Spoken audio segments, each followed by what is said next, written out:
Why is it you think you don't need carbs? Why do you continue to look at carbs as if it's the enemy, as if it's some big bad wolf monster? I think part of the reason is the media. We and celebrities, we keep hearing, oh, this person cut carbs and they lost so much weight. So you think that's the only way. I think one of the most fascinating things I personally find is whenever I hear someone says, oh, I'm not having any carbs. And then you see them with a big bowl of fruits and vegetables. You do know fruits and vegetables are carbs, right? All right. So if you didn't, now you know. You're probably under this misconception that carbs lead to weight gain, right? There's some truth in it, but I'm going to explain it to you and hopefully you make the correct decision. So, carbs is one of your major macros. So, we have carbs, protein, and fat. Basically, we need those to survive. Within carbs, you have simple carbs, you have complex carbs. Over on the simple carbs, we got sugars. This is where fruits and vegetables fall, and sugary stuff like soda, pop, all those juices, cookies, gums, candies, all of that. Over here with the complex carbs, we have starch, we have fiber. Now, we need all of these, right? So, carbs is the main source of energy. Just think about when you're hungry, you can't concentrate. Think about how when you're hungry and you have carbs, whether it's bread or even a bite of apple, the energy you get because it is our number one source of energy. This is why even before an intense workout, carbs is required because it's the energy. Basically, carbs to your body is like gas to your car. You need it to go, right?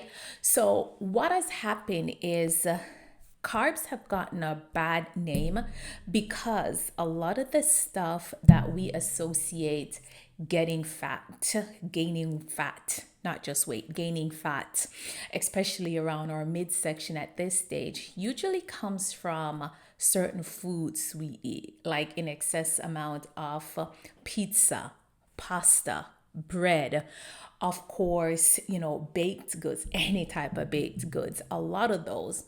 So, therefore, because those are considered the bad ones, and I personally don't like putting foods in categories of good or bad because I feel that that may have you develop some sort of eating disorder. It's just there's some foods that are better for us and some food that's not as good. Right. So what happens with those processed foods is the fiber is removed from it. The fiber is stripped from it and they add a whole lot of different type of flavor to give it the taste, a lot of sugar, any different type, so many different types of sugar to give it the taste, but it doesn't fill you up because fiber has been removed, and fiber is important for gut health. Fiber helps to keep you full longer and slow your blood sugar level. And when that is balanced, you don't want to eat as often, and also you don't have the spike of I'm hungry and then you need something to bring you up high and then your energy drop, then you eat and it brings you up high. So that's part of the reason why fiber is important. Some foods that are high in fiber, definitely broccoli. That's why a lot of people, when they're looking to lose fat, they usually have broccoli. So lots of fruits with the skin, like apples, pears, strawberries, just fruits have fiber. So reasons why you should be having carbs. One, it is the primary source of energy. If you do not have it, you are going to feel tired. You are going to feel lethargic. You can't think.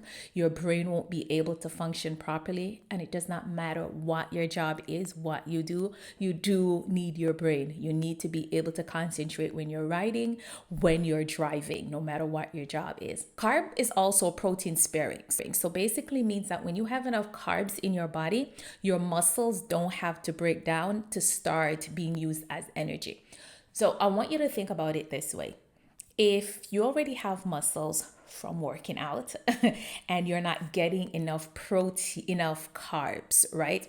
What's going to happen now? Your body needs the energy. It's going to start taking it from your muscles. So it's going to start breaking down your muscles to use your muscles as energy. So you want to make sure you have enough carbs so you can continue building muscle. Because remember, the more muscles you have, you will not look like a bodybuilder. You will not look like a man.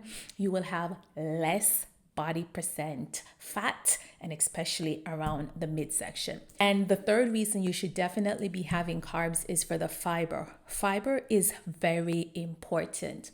Gut health is important. You need to make sure you have a healthy gut. If your gut is unhealthy, it is going to cause not only for you to gain weight, it's going to cause a lot of other health issues, because your gut has your microbiome, right? It has the gut microbiome. You have to make sure that environment is healthy. If that environment is unhealthy, it is going to affect your brain health. You can't sleep properly, and it's also going to affect you losing belly fat. You getting rid of belly fat. So you want to make sure you're having fiber with each meal. And of course, women over 40, women who are perimenopausal, you need about 25 to 30 grams of fiber. Fiber is very important at this stage. Fiber, as I mentioned, fruits and vegetables, those are great sources. Oats is another great source of fiber. And of course, also fiber helps you to go to, and of course, you got to be able to go so your digestive system is healthy. What I want you to start looking at carbs and how to choose the carbs, which carbs to have more of and which carbs to have less of. I like to say the carbs that's closer to its natural state, start having more of those. So think about sweet potato, right? If you boil a sweet potato, if you bake a sweet potato, even if you cut it up and fry it, it is still closer to its natural state than if you eat a croissant, because what is the croissant made of, and how much process has it gone through to become the croissant, right? A croissant it's not just a croissant when it's raw. So it has gone through more processing to become a croissant. So you want to have less of that. Similarly with the pizza, right? Same thing with fruits and vegetables. Fresh fruits and vegetables, I kind of prefer you have them fresh. If you're going to have them frozen, kind of like have them in your smoothie. But you don't really want them in the juice format, because what happened is a lot of the fiber is also removed and they add a lot of sugar in it. So when you're going to be having carbs, think of it of, is it fruits? Is it vegetables? Is it fiber? If the more processing it has gone through, you kind of want to have less of that. I'm not saying that it's bad, but of course, the more processed it has gone through, then it kind of have more, because also the oils they have used that can cause inflammation in your body, and the more processed it has gone through, the more fiber has been removed, and fiber is very, very important. So my favorite carb, especially for protein, is oats. I have oats on a regular. I love fruits. I love vegetables. So whenever you're going to have your meal, what I usually suggest is look at your plate. At least quarter of your plate should be fiber, right? Then the next quarter, you can have other types of carbs, protein, and fat. But please do not cut carbs if you are looking to get rid of fat and keep it up. Do not do that. Remember, do not go cutting out carbs if you want to get rid of fat, because you need the carbs. That's where you're going to get the energy to work out. You need the carbs to help you build muscles, so you use the carbs as energy. Don't forget to subscribe.